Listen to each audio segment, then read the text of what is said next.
I posted a short video about technological infrastructure that Daniel was mentioning and how it can afford the common life to coexist with philosophical, creative, artistic, intellectual pursuits. And I do think that is very true. I will say, though, that obviously the internet, as used as such, usually is pretty bad for the family because it's a constant distraction, it's a constant energy drain, it's a constant, it puts into question people's own trust of self. And so, yeah, the internet generally is pretty terrible. I think that the reason why we need to think about it sublatively, though, is because it does still exist.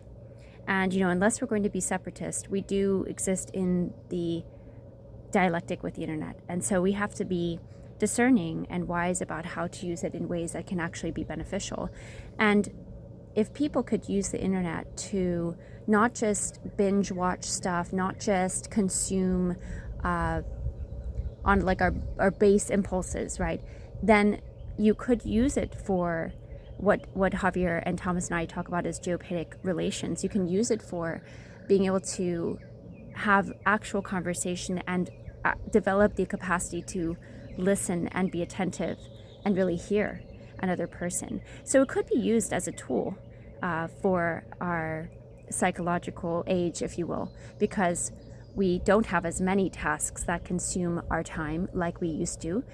We obviously still have work and other things, obligations, but the neat thing about the technology is you can theoretically and sparingly, I will say, discerningly, use the internet and what you can learn from it as a means, like while you're doing your chores even. Now, I'm a mom, so I don't usually do that because I also like to be very present with my kids and teaching them, and working alongside them, playing alongside them, But when you do have those moments to learn, listen to an audiobook here, listen to a talk here, it gives you also material for which you should self-reflect on and then also learn how to integrate.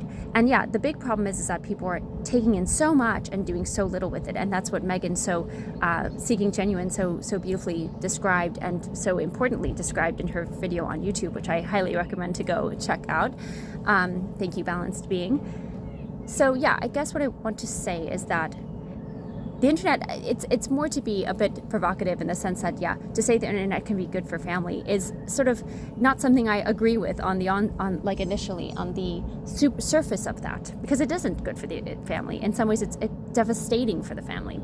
However, it exists, and we do engage with it. And how are we going to engage with it? That's the question. And yes, you could minimize it, which, recovering overthinker also talked about. You should minimize your use of the internet and asking AI about everything in your life and all of the things, right?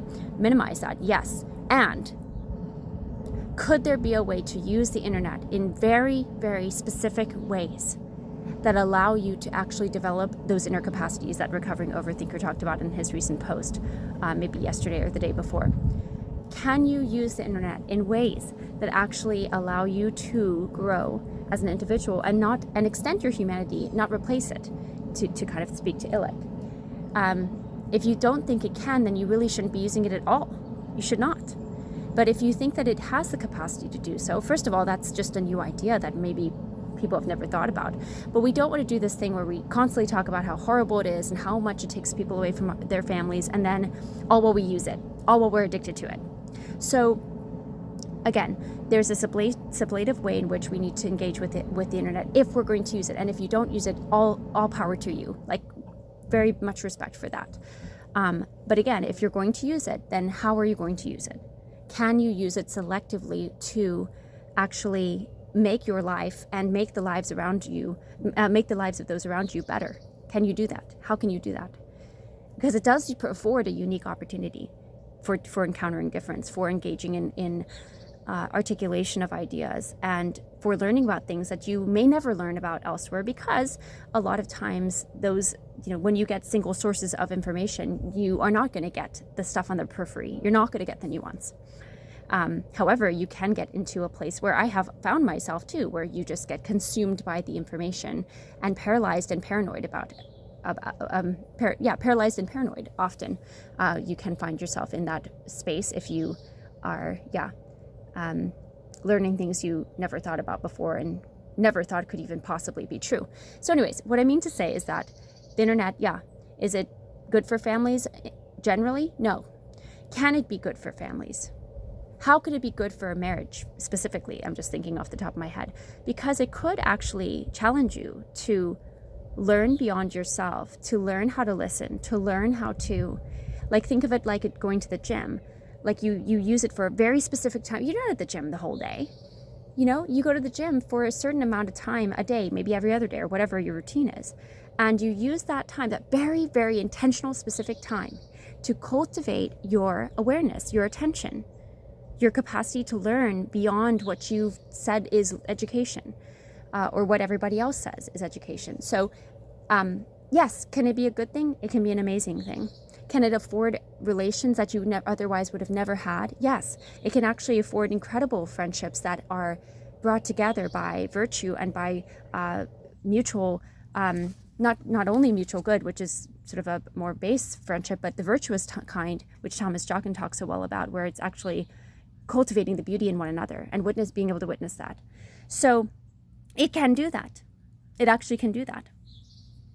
So yeah, is it generally terrible? Absolutely. But does it afford a unique opportunity? Yes. And again, if we're going to use the internet, then we should try to use it well. We should try to see if it can be used well. And maybe you'll find it can't, then get off of it, right? And generally get off of it, of course. Don't use it very much. Don't use it much at all. But when you do use it for the capacity, use it for the potential, and use it for the, not just the potential, but for the actualization of developing your skills, developing your listening skills, developing your learning skills, developing your articulation skills. And actually start doing something with the stuff you're learning about, like actually put it into your lived experience. And if you're not sure how you're doing that, if you're doing that or not, or how to do that or not, start writing it out. Start thinking through, what could that mean for my actual life? What would that make me face? What fear would I have to face? What conversation would I have to have? What action would I need to start taking because of what I just learned and thought, oh, that was so brilliant. That was so cool. That was so insightful. What would it change about your life? So I just wanted to put that out there because, it's so much more of an in-depth conversation than you can capture in like a just over a minute or 2 minute reel. So I wanted to flesh it out a little bit more, and I appreciate your time.